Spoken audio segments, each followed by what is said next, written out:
그런 범죄를 저질렀을 때 내가 바로 막 잘리는 건 아닌가? 회사가 어쩌다가 알게 되는 경우들이 있는데, 아니면 이제 진짜 회사에서 범죄를 저질 수도 있잖아요. 그 세 번째 단계를 다투게 됩니다. 그러니까 범죄를 저질러서 징계 사연이 있다고 할지라도 이거 가지고 보통 해고가 문제가 많이 되죠. 구제 신청하면 어떻게 돼요라는 질문을 많이 하시더라고요. 실제로 돈이 얼마나 들고 얼마를 받을 수 있고, 저희는 약간 선임료 안 받는 대신 받는 돈 엠빵 이런 느낌으로 하는 경우가 많아요. 가만히 계시면 제가 받아오겠습니다. 저희가 살다 보면 네. 크고 작은 사고를 칠 수 있잖아요. 그죠. 근데 저도 많이 보니까. 본인도 경험. 아니 저 말고. 근데 내가 회사 근로자 입장에서 만약에 뭔가 범죄를 저질렀어. 근데 이거가 회사에서 그럼 잘리게 되는 건가? 뭔가 나도 모르게 뭔가 경찰이나 수사기관에서 회사에 알리면 어떡하지? 약간 이런 걱정이 될 것 같거든요. 네. 그리고 그런 범죄를 저질렀을 때 내가 바로 막 잘리는 건 아닌가? 이런 걱정을 좀 드실 분들을 위해서. 네. 기본적으로 보통 직장인들은 경찰이나 검찰에 연락을 하진 않는 것 같아요. 근데 아마 뭐 특수 직종들은 그런 경우는 좀 연락이 가게 돼 있는 걸로 알고 있는데, 그 공무원이나 일반 공무원들, 교사라든가, 그리고 변호사도 범죄 저지르면 징계받거든요. 그래서 그 징계가 진짜 실명으로 올라오는 거 알아요? 거기 대한변협회 별명이 올라와요. 되게 창피한 건데, 막 음주운전 하면은 진짜로 징계받거든요. 특히 음주운전이 제일 많죠. 그러니까 연락이 그래서 가나 싶긴 하더라고요. 왜냐면은 보통 그 조사받을 때 직업을 말하게 돼 있거든요. 근데 거기다 그냥 변호사 아니라고 하면은, 그냥 뭐 회사원이라고 하면 더 파고들진 않는단 말이에요. 제가 지금까지 형사 조사해봤을 때는 그걸 말하는 거에 따라서 연락이 되고 안 되는 건지 좀 봐야 될 것 같아요. 한번 물어봐야 될 것 같아요. 저도 경찰들한테, 친구들한테. 네. 근데 이제 처벌을 받게 됐을 때 회사가 어쩌다가 알게 되는 경우들이 있는데, 아니면 이제 진짜 회사에서 범죄를 저질 수도 있잖아요. 회사가 고소 고발하는 경우도 되게 많거든요. 직원이 예를 들어서 뭐 횡령을 했다 이런 거는 회사가 직접 고소를 하게 되니까, 그렇게 해서 이제 뭐 징계를 받게 되는 경우가 있어요. 근데 이제 살다 보면은 뭐 사고 칠 수 있는데 회사랑 상관없는 범죄를 저질렀을 수도 있잖아요. 그런 거랑 사생활에서의 범죄가 만약에 내 직장까지 연동이 돼서 징계를 받거나 뭐 잘리게 된다 이러면은 억울할 수 있거든요. 그래서 그런 경우들이 근데 되게 많아요, 생각보다. 뭐 취업 규칙에 예를 들어서 형사 유죄 판결을 받은 자는 뭐 해고하기로 한다 이렇게 규정되어 있는데 회사들 되게 많고요. 그게 아니더라도 뭐 징계 사유로 규정하고 있는 경우도 있고요. 좀 이걸 나눠서 봐야 될 것 같아요. 대법원에서 판결이 있는데, 징계 사유 중에 확정 판결을 받은 자, 뭐 아니면 유죄 판결을 받은 자에 대해서 징계를 할 수 있거나 뭐 해고를 할 수 있다, 이런 규정의 취지가 뭐냐고 대법원은 해석하냐면은, 그 범죄 행위로 돼서 만약 갇혔다고 생각해요. 징역을 받았다. 그러면은 기본적으로 근로제공 의무를 이행하지 못하잖아요. 그런 상태가 장기화돼서 근로계약 목적이 달성될 수 없다. 아니면은 그 범죄 행위로 인해서 사용자인 회사의 명예나 신용이 실추될 수 있다. 거래처와의 관계에서 악영향이 있을 수도 있고, 그렇게 되면 이제 근로자랑 사용자 간에 더 이상 이제 회복할 수 없는 신뢰관계가 훼손되기 때문에, 그때는 이제 뭐 그런 징계나 해고가 정당하다라고 보는 거예요. 대법원의 관점은. 그렇기 때문에 반대로 해석을 해볼 수가 있는 거예요. 그렇다면 내가 이렇게 범죄를 저지르긴 했지만 근로제공 의무 자체는 이행할 수 있고, 회사의 명예 실추나 뭐 신용 실추가 해고할 정도까지는 아닌 경우에도 해고가 가능할까라고 하면, 그럼 반대로 해석하면은 그건 아닐 수 있다는 거예요. 그런 것들이 이제 있고, 대신 이제 좀 까다로운 거가 있어요. 아예 해고 사유로 유죄 판결을 받은 경우를 써놓은 경우들이 있어요. 이런 거는 조금 까다로워요. 뭐 너무 경미한 거면 다퉈볼 수는 있겠지만 그 해고의 정당성이 부인되기는 좀 쉽진 않다. 이제 또 그 재밌는 게, 보통 이렇게 징계 규정이나 취업 규칙에 이렇게 써있단 말이에요. 그런 해고 사유들이. 근데 대법원은 이걸 뭐라고 보고 있냐면은, 유죄 판결 받은 자라고 되어 있으면은 이거는 기본적으로 우리나라는 무죄 추정 원칙을 가지고 있고 여러 번 다퉈볼 수 있는 기회를 갖고 있기 때문에, 그렇게 써있는 경우는 확정 판결을 받은 경우로 해석을 해야 된다라고 대법원은 보고 있어요. 그러니까 1심 판결만 나왔다고 그거 가지고 자르면 안 된다는 거예요. 그래서 이제 더 그런 거를 싫어하시는 사용자라면은 애초에 유죄 판결을 받은 자라고 쓸 게 아니라 1심에서 유죄 판결을 받은 자 이렇게 명확하게 쓰면 괜찮아요. 이 경우는 법원이 가능하다고 보고 있거든요. 그런 식으로 취업규칙 써있는 경우는 좀 어렵지만, 단순히 그냥 징계 사유로 규정하고 있다고 하면은, 저번에 우리 해고 영상도 찍었잖아요. 근데 해고가 다 성립하려면은 징계 사유가 있어야 되고, 그리고 징계 절차가 준수되어야 되고, 그 다음에 징계 양정, 그러니까 설령 사유가 있고 절차가 지켜졌다고 할지라도 이거 가지고 이런 징계를 내리는 게 맞냐라는 그 세 단계의 절차가 있었잖아요. 그 세 번째 단계를 다투게 됩니다. 그러니까 범죄를 저질러서 징계 사유는 있다고 할지라도 이거 가지고 보통 해고가 문제가 많이 되죠. 그거 가지고 경고 줬다 하면 이거 다투기 어려워요. 솔직히 범죄 저질러서 회사 명예 실추시켰다 그래서 경고, 견책, 감봉 이런 것 가지고는 다투긴 좀 어려울 것 같아요. 만약에 진짜로 가장 강한 처분인 해고 처분을 했다 이러면은 다퉈봐야 되는데, 실제로 좀 사례들이 꽤 많아요. 그 몇 개를 좀 그러니까 예시를 들어보면은, 서울행정법원 판례인데 근로자가 이제 노조였던 거예요. 사측이 좀 문제가 많았나 봐요. 노조 활동을 하다가 결국에는 업무방해로 징역 8개월 확정 판결을 받은 거예요. 그랬는데 법원에서는 기본적으로 노조 활동하다가 그렇게 된 거고, 그리고 회사도 일부 책임이 있다. 그래서 이거 가지고 해고하는 건 부당하다라고 판시하는 게 하나가 있고, 두 번째는 뭐냐면은 환경미화원이신 분인데 음주운전한 거예요. 제주특별시에서, 제주특별자치도에서 징계해고를 한 거죠, 환경미화원을. 아까 말했지만 회사랑 그 직원 간의 신뢰관계가 파탄나야 된단 말이에요. 근데 그 신뢰관계가 범죄가 뭔지에 따라서 달라지는 것 같아요. 예를 들어서 회사 일을 하다 범죄를 저질렀으면은 이거는 신뢰관계 파탄의 가능성이 높아지죠. 예를 들어서 환경미화원이 환경미화 차 있잖아요, 그걸 운전하다가 그게 음주운전이었다 이러면은 해고가 됐을 것 같아요, 제가 보기엔. 근데 이 경우는 그냥 자기가 운전하다가 일반적인 운전하다가 음주운전이 된 거였어요. 그리고 이게 또 재밌는 게, 운전하시는 분이잖아요. 음주운전하면 어떻게 돼요? 면허가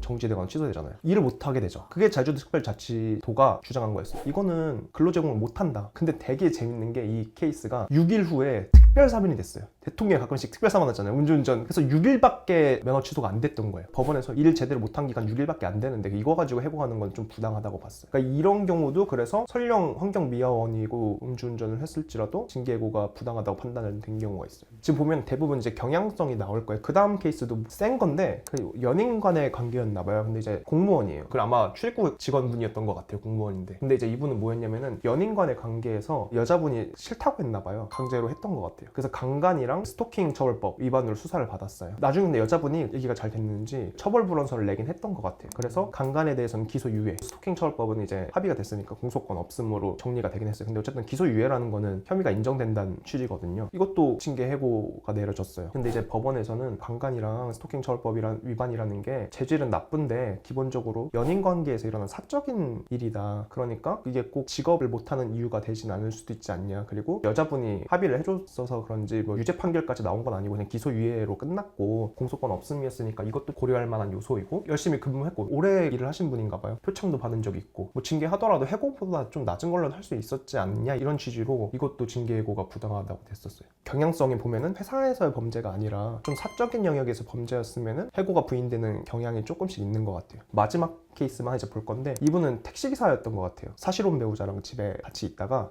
폭행을 한 거예요. 그래서 6개월의 유죄 판결 받고 심지어 실형까지 받아서 구속됐어요. 택시 업체에서 해고를 한 거죠. 각자 여기도 한 변호사를 썼던 것 같아요. 뭐라고 주장을 하는, 기본적으로 6개월 동안 근로제공 의무를 이행하지 못했다. 그리고 택시기사는 이제 손님을 접하는 직업인데 이런 폭력성 있는 사람이 택시기사로 근무할 수가 없다. 우리는 신뢰관계가 이제 훼손됐다. 이런 식으로 주장을 한 거예요. 보통 이거를 사장님들이 갑자기 나서 진술하면 이런 식으로 진술 못 하거든요. 이거는 변호사가 쓴 거예요. 그런 건데 법원에선 이것도 해고까지는 부당하다고 봤어요. 첫 번째로는 이것도 똑같아요. 폭력 행위가 승객을 폭행한 게 아니라 배우자랑 말싸움하다가 한 거기 때문에 뭐 영업 활동이나 직장 질서랑 직접적인 관련은 없다. 그리고 다른 승객한테 그런 적은 없다. 설령 뭐 이 사람이 폭행 전과가 있다고 할지라도 승객한테 폭행을 할 거라는 그런 연관성은 없다고 봤어요. 6개월 동안 근로 못한 것도 맞는데 회사가 바로 택시 이제 다른 사람한테 배차해가지고선 뭐 그렇게 크게까지 영업 손실을 받지는 않다. 이래서 이런 식으로 넘어갔습니다. 그러니까 이런 것들은 보면은 혼자 했으면 졌을 거예요. 해고로 인정됐을 가능성이 되게 높아요. 근데 잘 다툰 거죠, 변호사들이. 어떻게 표현하냐에 따라서 똑같은 사실관계를 두고도 각자의 입장이 있잖아요. 제주도도 아까 보면은 면허가 취소됐으니까 일하지 못한다, 이런 것들처럼 각자의 논리를 어떻게 세우는지에 따라서 결론이 뒤바뀔 수 있는 것들이에요. 결론적으로 말하면은 범죄를 저질렀을 때 해고될 수도 있다. 징계 사유로 삼고 있는 경우에 해고되는 경우도 꽤 있다. 하지만 범죄라는 게 좀 경미하거나 회사의 업무랑 관련이 없거나 근로 제공 자체에는 영향이 없거나 이런 경우에는 해고 자체가 부당해고로 인정될 수 있다 정도로 결론 내리면 될 것 같아요. 약간 마지막 택시기사 사례에서 법원에서는 직접적인 관계가 없다라고 했잖아요. 네네. 뭐 관계는 있는데 없진 않은데 직접적이지 않다. 뭐 이런 거 되게 중요한 포인트가요. 네네. 법원이 결론을 아마 내려놓고 말을 했을 것 같아요. 이런 판시를 했을 것 같은데, 좀 저는 되게 비전문적인 말씀 드릴 수 있거든요. 근데 진짜로 생각보다 많은 법조인들이 결론을 낼 때 느낌으로 결론을 내려요. 대충 들어왔을 때 이건 좀 심한데 싶으면 우선 결론 내려놓고 근거들을 세우는 거예요. 변호사들은 결론이 정해져 있잖아요. 내 의뢰인에 위한 결론들을 내니까 그렇게 내는 거고, 판사들은 취사 선택을 하는 것 같아요. 그래서 내가 맞다고 생각한 입장의 변호사가 쓴 근거들을 많이 인용하는 경우가 많은 것 같아요.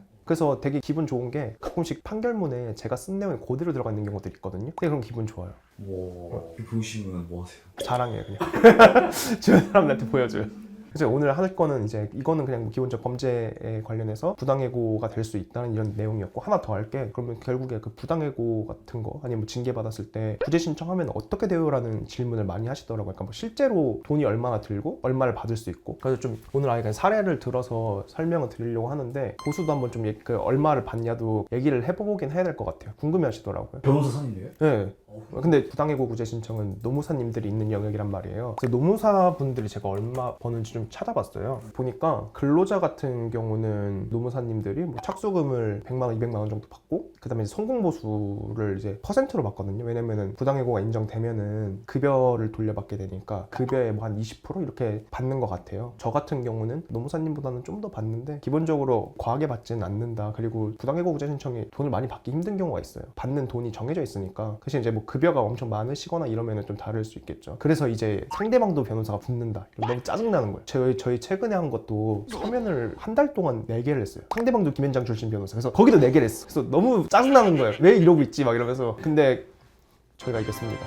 네, 대충 보수는 그 정도다라고 생각을 하시고 선임료가 초기로 일부 들고 근데 그게 뭐 일반 소송보다는 싸고 성공보수로 받은 돈이 한 20% 정도를 생각하시면 되고 제가 그런 건 잘 말씀드려요. 이거는 이길 것 같다 아니면 솔직히 좀 쉽지 않을 것 같다 이런 거는 솔직하게 진짜 말씀드려요. 굳이 안 되는 걸 하자고 하진 않아요. 그러면서 결국 상담 받는 게 중요하네. 네, 상담에서 와보시는 게 중요할 것 같아요. 생각보다 그리고 아직까지 해고들을 막 하셔서 이길 것 같은 것들이 되게 많아요. 그럼 이제 실제로 이 사람이 뭐 월급이 500만 원이라고 쳐봐요. 500만 원인 사람인데 1월 1일에 이제 해고를 당했다고 쳐보면은 니즈에 따라서 어떻게 할지가 결정이 돼요. 예를 들어서 지금 난 이 회사를 다녀야 된다. 아니면 빨리 이게 그 결정이 났으면 좋겠다 이러면은 빨리 이제 부당해고 구제 신청을 할 거고 아니면 결국에는 우리가 일을 못한 기간 동안에 대한 급여를 받는 거잖아요. 그러니까 나는 돈 많이 받는 게 제일 좋다. 그러면은 최대한 늦게 부당해고 구제 신청을 하겠죠. 만약에 이 사건이 애매해요. 이길지 질지 모르겠어. 이러면은 빨리 결론을 내려보는 게 좋을 수도 있고 근데 이건 무조건 이길 것 같아요. 그러면은 그냥 이길 거니까 세월아 내월아 끌면서 최대한 많이 받는 방법이 있을 수 있죠. 그래서 뭐 많이 받는다고 치면은 부당해고 구제 신청 우선 3개월 이내에 해야 된단 말이에요. 그러면 3개월이죠. 신청서를 내면은 한 2개월 정도 이내에 신문기일이 잡혀요. 5개월이잖아요. 그럼 대충 5개월치 우선 급여를 이기면 받을 수 있는 거예요. 그럼 500만 원이면 2,500 정도가 되는 거죠. 근데 이제 착수금을 올리고 성공보수를 적게 하는 경우들도 있어요. 그러면은 700 정도를 변호사 보수로 썼다고 쳐봐요. 근데 이게 끝은 아니에요. 그럼 2,500에서 6, 700 정도 썼고 나머지가 자기가 이제 가져가는 돈인데 해고 무효 확인 소송을 했으면 변호사 보수를 돌려받을 수 있거든요. 근데 부당해고 구제 신청 같은 경우는 그런 절차가 없어요. 법원이 그걸 뭐라고 보고 있냐면은 대법원 판결인데 이거는 만약에 근로자를 그냥 해고하는 것 자체로는 불법행위라고 보기는 어렵다. 근데 해고할 사유가 없는데 쫓아내려는 의도로 해고 사유를 만들어내거나 징계를 하거나 실제로 취업규칙이 해고 사유에 해당하지 않거나 해고 사유로 보기도 어려운 건데 그게 명백한데 도 생각 안 하고 해고한 경우에는 이게 불법행위가 된다고 보고 있어요. 불법행위가 되면은 손해배상을 받을 수 있죠. 불법행위로 들어간 돈에 대해서 그런 경우는 변호사 보수를 손해배상으로 받을 수 있다고 하고 있어요. 추가적으로 위자료도 받을 수 있어요. 왜냐면은 그런 경우는 단순히 해고를 당한 것 자체가 정신적 고통을 가하는 거라고 봐서 손해배상을 받을 수 있게 돼 있습니다. 그러면은 이제 우리는 우선 제일 처음에 뭘 해야 되냐면은 부당해고 구제 신청을 통해서 부당해고라는 걸 받아내야 돼요. 이게 첫 번째 단계예요. 그 다음에 두 번째 단계는 이제 민사소송을 통해서 변호사 보수랑 위자료를 받아내야 되는 거죠. 이건 변호사님마다 다 다른데 저희는 약간 선임료 안 받는 대신 받는 돈 엠빵 이런 느낌으로 하는 경우가 많아요. 가만히 계시면 제가 받아오겠습니다. 결과로 책임지겠다. 네. 그 스탠스이군요. 이런 느낌으로 해요. 이런 느낌 많이 하고 실제로 그럼 변호사 보수를 얼마나 받을 수 있냐 판결들이 좀 다른데 그 해고 무효 확인 소송을 하면은 소가가 5천만 원이라서 변호사 보수가 440만 원까지 받을 수 있거든요. 그래서 법원에서도 440까지는 받을 수 있다라고 보는 것 같아요. 그러면은 드렸던 변호사 보수의 상당 부분은 회복이 된다. 그리고 위자료까지 받을 수 있다. 그러면은 아까 2,500만 원 받았고 변호사 보수 440에 위자료 500 정도 받는다고 치면은 이것도 한 1,000만 원 되잖아요. 그러니까 3,500 정도고 변호사 보수가 그럼 최종적으로도 한 1,000만 원 정도가 변호사 보수가 될 것 같아요. 그 정도로 생각을 하시면 될 것 같아요. 근데 거의 하실 게 없다. 맡겨놓으면은. 네.